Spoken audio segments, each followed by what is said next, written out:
Hey guys, how are you? Welcome to Scaling Without Screaming, the podcast where peace meets profit. I'm your host, Catherine, the SOP specialist, CEO, legacy builder, and the strategist behind seven-figure operations. Now, I help powerhouse founders calm the chaos, decode the bottlenecks, and scale without ever screaming inside their minds.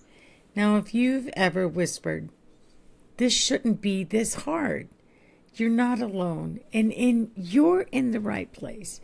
Now here we blend faith, systems, and mindset to turn overwhelm into efficiency, structure into serious profit, because your business isn't broken. It just needs a builder and maybe a restructure. So what you're about to hear is a personal story of how I became a CEO at the young age of 20. If you want the whole story, it's on the second episode of my podcast on Apple and Spotify. That orchard taught me about lean business before I even knew what lean business is. So to recap, my father said, "I have a surprise for you." Us oldest three, so let's go. So we left Seattle, winding our way through the Cascade Mountains into eastern Washington. It was just us and his dream. My father made the decision all on his own without discussing it with anyone. That car ride was quiet, curious glances, light jokes. When we arrived, he looked, he parked, and said, "Look around, tell me what you think." I said, "What? Where's what? Why are we here? What are we doing?" He smiled and looked at my brother and sister. Then he turned to me. My father said these very words: "Hey, I bought an orchard. This is your future, your legacy, something you can build upon." I remember like it was yesterday. The older of us had just hit our early 20s, and we were just stepping into life. I was married at the time. And then he repeated again, "I bought an orchard." All of us at once didn't know what to say. We kind of chuckled. And we just said again, "You did what? You did what?" And we thought orchards were beautiful and lush, rows of vibrant trees, blooming or prospering, full of abundance. No. What he brought us to was a dusty ridge in Yakima, Washington. Had maybe 20 scrappy looking pear trees and a few cherries just barely clinging to life. But then he laid out the plan. My father had a way of seeing what each of us was born to do. That day, standing on what looked like abandoned land, was the day I became CEO of Green Valley Orchards. So we began. A card table, a broken down shed. My chair wobbled every time I shifted. There was no Wi-Fi, no tech, no funding, just dirt and dreams. This is where lean was built before I knew what lean meant. We didn't have the luxury of inefficiency. Every resource was scrutinized. Every action had to serve a purpose. Every penny had to work like it was 10. Looking back, I now understand what we were doing at the time, and it was called lean methodology in motion. The first thing I did was visualize the value stream, orchard style. I tracked value visually, from planting sapling trees of different types of fruit. The orchard became our map. We observed bottlenecks in real time, like weather, manpower, shortages, pests. And then we optimized those workflows naturally. This was our value stream mapping.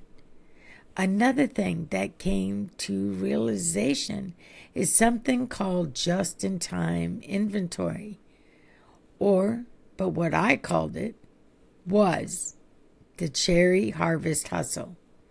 Cherries are a perishable fruit. You only have a little time before they are no longer sweet. We had to harvest at peak ripeness and hit the markets hard and fast. We had no overstock, no waste, and that's lean, just-in-time inventory in action. Out in our shed is where we had our meetings, and this is where Kaizen culture was born.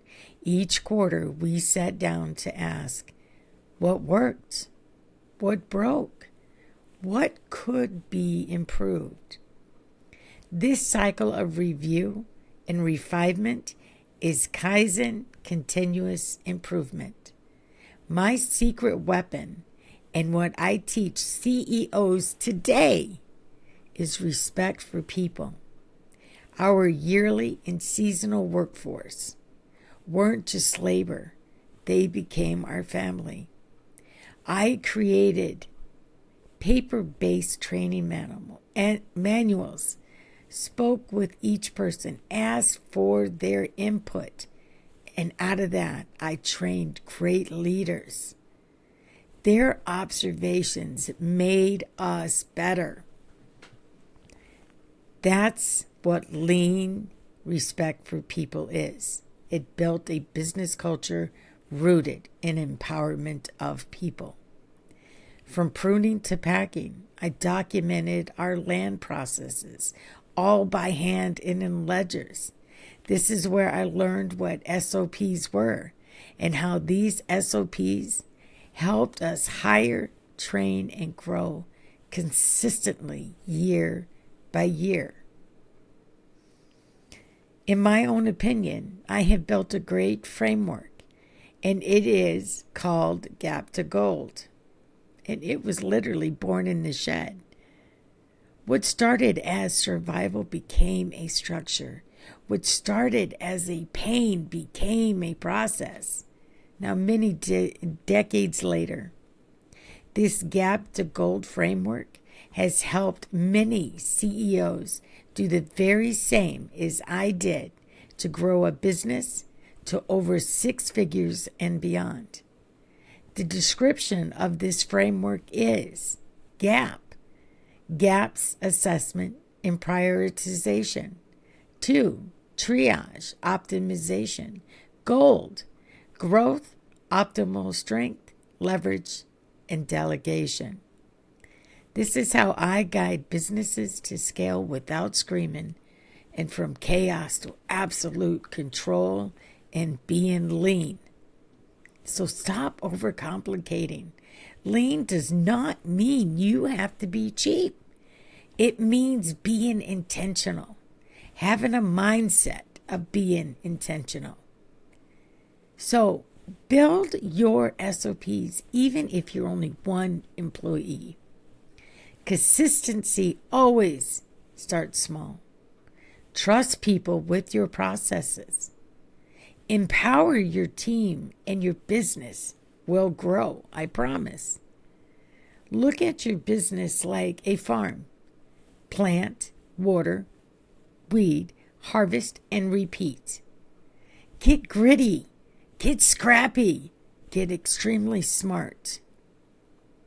Now today, I help 7-figure founders scale the right way, lean, structured, and full of soul. Because I know what it's like to build from absolute nothing. I know what it takes to rise again, just like a phoenix. So someone says to me, my business is way too messy to fix. And I always tell them, you just need an orchard mentality. So if you're ready to uncover what's holding your business back or want to see what's happening in your business, I have a free Gap to Gold quiz to identify your blind spots that are costing you time, peace, and profit. You can book a free brainstorming session with me. All you have to do is go to my website at the SOPspecialist.com. Click on the link and we can have a chat. So let's build your business to match your legacy. So remember, always calm down, decode it, and profit. I am Catherine, the SOP Specialist, and I'll chat with you soon. Bye for now.